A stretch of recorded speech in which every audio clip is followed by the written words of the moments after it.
Early in the morning.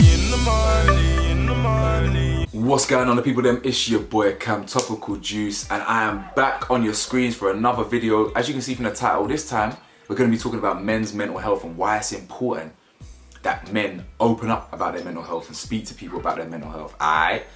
So this ain't going to be a long video. I'm going to get straight into this blood clot. You get me? Like the video for me. Hit the bell to be notified for me. Hit the subscribe button for me, because you know what it is. I'm trying to get to 50k, 100k by the end of the year. And of course, if you want to support your worst merchandise, it's in the description below.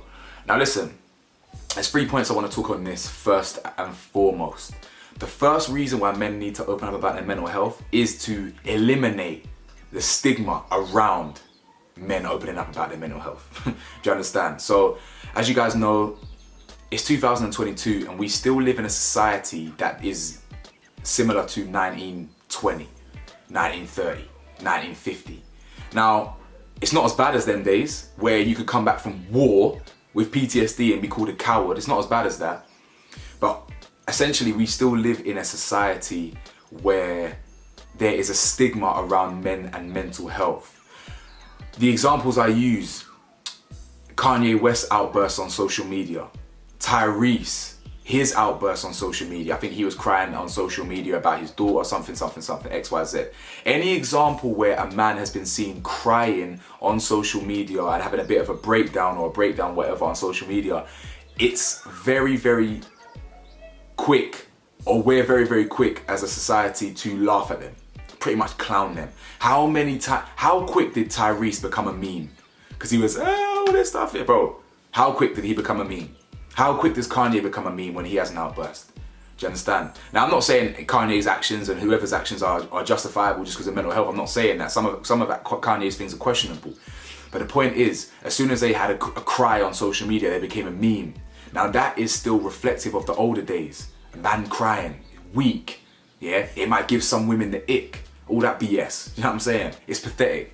Now, we need to talk about our mental health as men, because that stigma needs to disappear.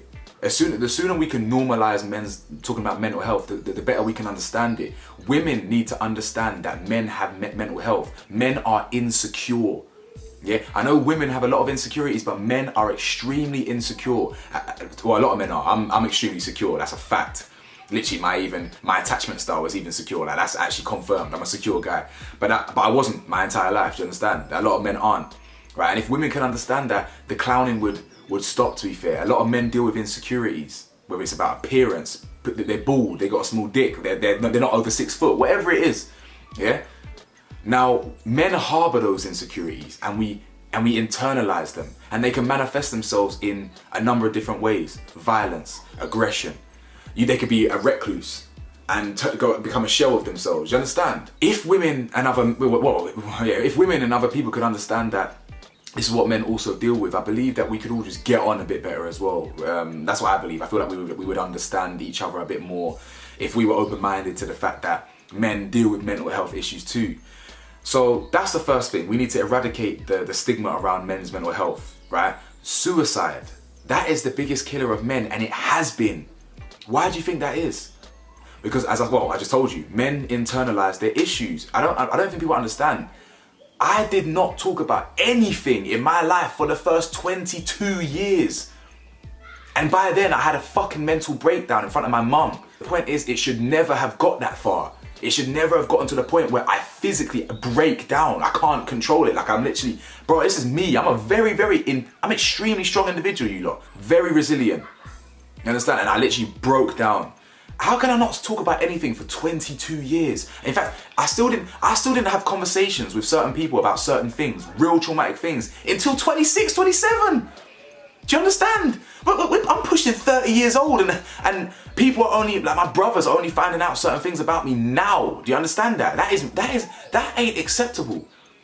So anyway, circling back to the main point. Suicide. Men have no outlet. From young, we're taught to not really talk. Man up. Women are used to talking about their feelings. They talk about their feelings and emotions with their women, with the girls. Yeah, girls talk with girls about girl stuff, or not girl stuff. Well, that's not girl stuff at all. But what in society is made girl stuff, talking about your feelings. Right? Women are encouraged to do that from young. Men ain't. So when we're faced with this social issue and this insecurity and this dilemma and this mental health issue, whatever, it gets on top and we can't see an outlet. That is madness. Genuinely. Women don't commit anywhere near enough compared to men, which is great. And that's because men don't talk about their issues, you understand? So that's another reason why men need to talk about their problems. And the last point I've written down here actually on my phone is, bro, man them in the audience, you lot, it feels good to be vulnerable. Like, you feel seen. Does that make sense? Like, when you open up about certain things, yeah, you feel noticed, you feel seen, like, cause you don't feel alone no more. And how, bro, the man them that have opened up around girls, yeah, how nice does it feel to be vulnerable in front of a girl? Well, in fact, let me take that back. I was vulnerable last month or 2 months ago with the man them. The man them in the group chat, they're so perfect. They're so much my brothers, they're so much my family, that they create such an environment for me to be vulnerable in. And that made me feel so comfortable and happy and seen. Do you understand? Like, bro, man them, it's not wrong to be vulnerable. You're not a pussy for being vulnerable. You're not soft or a beta for being vulnerable. It feels good. You understand? It feels good. It feels good to cry as well. You understand? It feels good to be emotional in front of a woman. It feels good to be emotional in front of a man. Like, it just feels good. You get it? So I just wanted to talk on this, innit? I want to talk about mental health. I've dealt with it my whole life. We all do. We all have dealt with it. And I wanted to just add some value to you lot. So big up yourselves. Big up all the men in the audience. Of course, big up the women, but this one's for the men. Men, talk about your issues, please. Don't harbour it. A problem shared is a problem halved. You get it? But at the end of the day, what do I know, fam? I'm just a man in his 20s. You get me? Like, comment, subscribe. Let me know your thoughts. Peace.